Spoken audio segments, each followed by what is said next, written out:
because he He lost. played for. Did he play for 9? Or did he play lose somebody else? Joel played. I think might have legitimately played Jen into Zamba. Ew. Yeah. God bless. For Ew. 9th? For 9. At a 63-man bench? Because Zamba lost to Onyx in pools. Tri-state moment. Yep. He did lose to Onyx. I forgot about that. Yeah, man.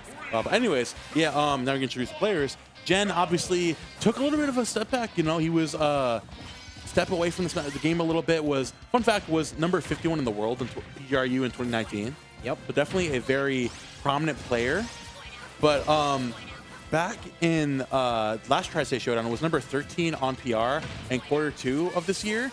He's now climbed all the way back up to number 3. Yeah. And he's here! Wow. He's here! Wow. Jen. No introduction required. He's here. I had the pleasure to talk to Jen at an encore that we played in Grands. I asked him if he was back, and he said his goal was to be #1 in New York. Go. In NYC. And Beast. No slouch himself, of course. Obviously a classic threat in Philly. Has gone toe-to-toe with many top players. But right now is on the back foot against Jen and needs to find something started. Yeah, honestly, it's really tough getting opening up with PT. I think that's why we're seeing more of that centralized Squirtle game plan. I think a lot of times he's struggling against Palutena players. The thing I've seen in the past is they're all depending on confidence in each Pokemon. Yeah. Right? Like, I feel like a lot of times he loses because he gets really unconfident in Squirtle. Like, now we were at 74%. Jen's at 0. You saw the last stock. He just found that meaty down air earlier on. This is a matchup we've been seeing since the dawn of Ultimate. I love this match. It's honestly top 5 favorite matchup. It's a very fun matchup to watch. Interesting that this is like not even we have more than one Palu, we have more than one PT here at Tri-State Showdown. You know, these are characters that like are very big in Tri-State. And right now, but I feel like these two are some of the biggest, like, just straight up, so probably the 2 best players of these characters in Tri-State. Yeah, I think it's fair. Right here. You know, you can make an argument for Marvell and Jen, but Jen does have the head-to-head on Marvell, you know, so. Ooh, okay. Ooh. Now we're seeing the Squirtle. I think the biggest thing with Squirtle in this matchup is that, one, those techies are really good. That's Beast bread and butter.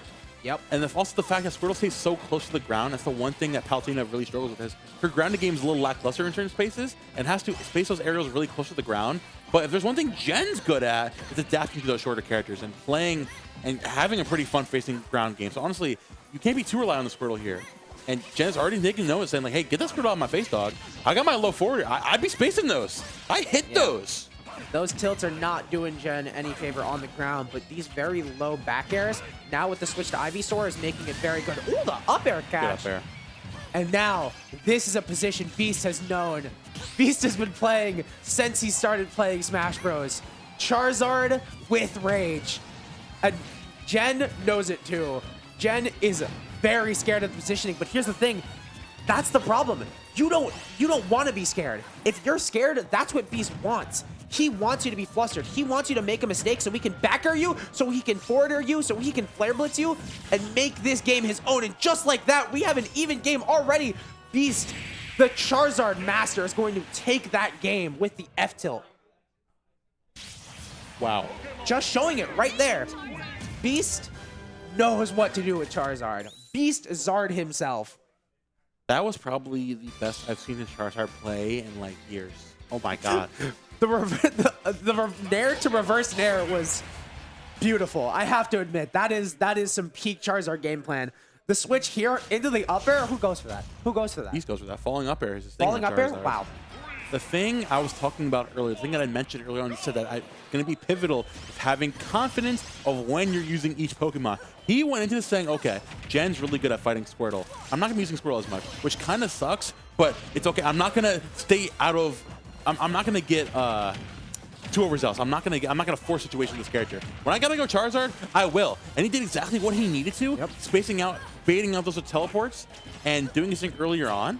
Very good stuff there from me. I think the biggest thing is, well, he waited for Charizard, for that last stock for Charizard to come out. He didn't use it to seal out any of the other stocks, waited for that last possible opportunity to let Jen be uncomfortable against that Charizard. Yeah.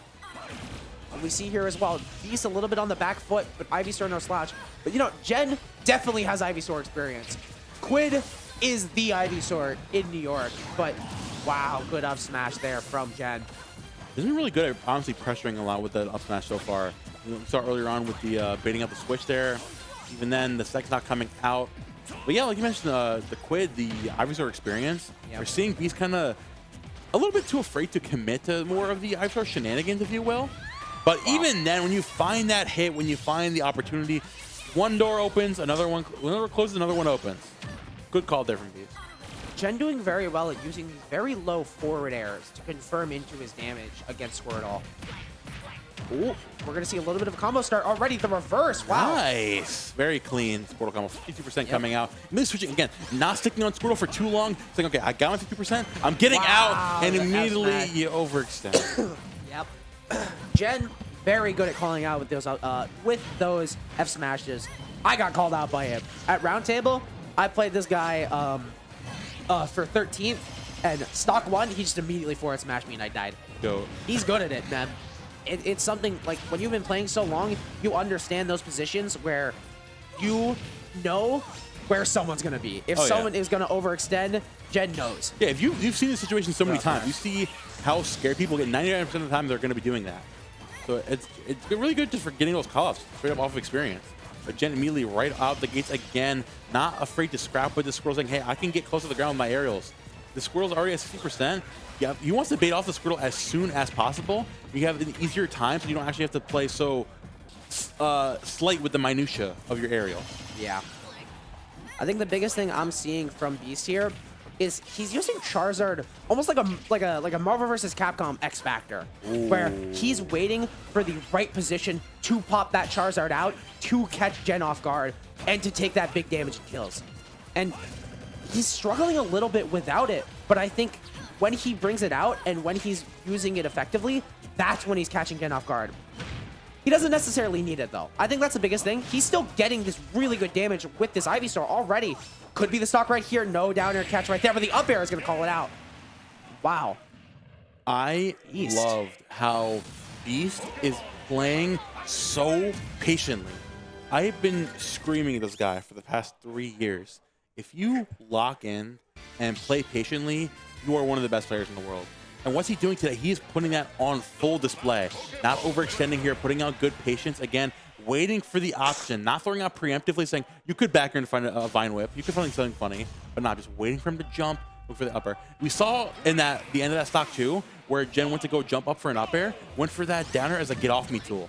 It's having that sense of mind of just like, yeah, my advantage is really damn good. But instead, I'm going to stick with the Squirtle combo, 57%, whatever, find my good damage. Instead of overextending, playing the patient game here, I'll only go in for that damage when it's given to me. Yeah. And even then, I brought up Marvel vs. Capcom as a X Factor analogy, but you know, Pokemon Trainer in general, 3 characters, 3 characters in one, is kind of like playing a team game. You have to find the right opportunities of when which character comes out, which character takes the lead. And I think he's doing such a good job at finding the times where it's right to switch, where it's right to, really accept that, like, this is the time to use Charizard. This is the time to zone out with Ivysaur. And just making such a good job at it. Calling out the up B is Beast. Again, Charizard with Rage. This is a scary What attack! Wow, really good tech. Using the small little lip there on PS2, preventing Jen from getting that down tilt back air. And right now, Beast taking the damage. Jen needs to find the stock, and as Palu, you need to find some stray hit. You can't really find any combo damage right now on Beast, and already 88% onto Jen, 130 on Beast. But all that's doing is giving him more rage, more damage, and more opportunities to clear out this stock. Fly! He goes for that! All right. Joel, I will give you one Joel option. That's your one Joel option allowed for the set. And he landed it, and he found it. 147, almost max rage here on this PT. Beast up 3-1. Going a little over wow, for that these switches flame. are been on point from Beast. Up a full stock here. Now, this is the part. This is the thing that's really going to stress test you. It's playing your single and not getting like over aggressive, saying, oh man, not getting overconfident. That's the biggest thing here. You're up this much. You still got to play your exact same game plan, and you cannot fault. Jen is going to be locking in here. Jen takes overconfidence and tried. He sees that. He sees this position. This is his chance to make something happen. He knows Beast wants to close this out, wants to get that 3-0, especially after losing him at Showtime. And this is the positioning you need to find if you're Beast. Will he find it though?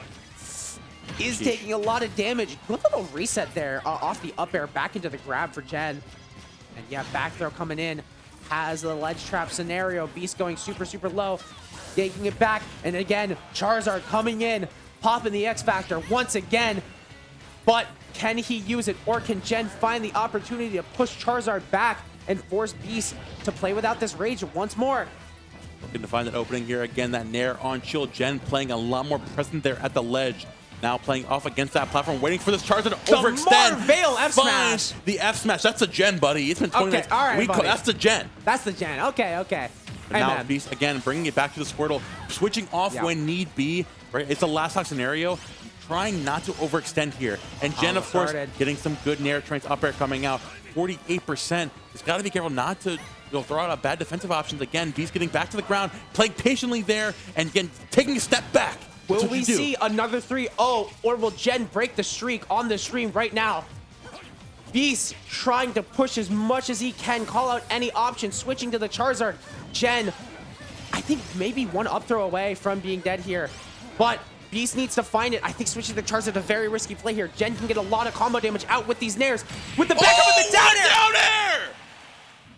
Recognizing Jen, gonna go for that Nair into back air. Beast with the fadeaway jump, jumping back in with that down air. The sense of mind to find that in a 3-0, that might be the best I've ever seen him play. Wow, very, very good for me. I gotta give it up. Credit where credit is due. Beast is looking like a monster.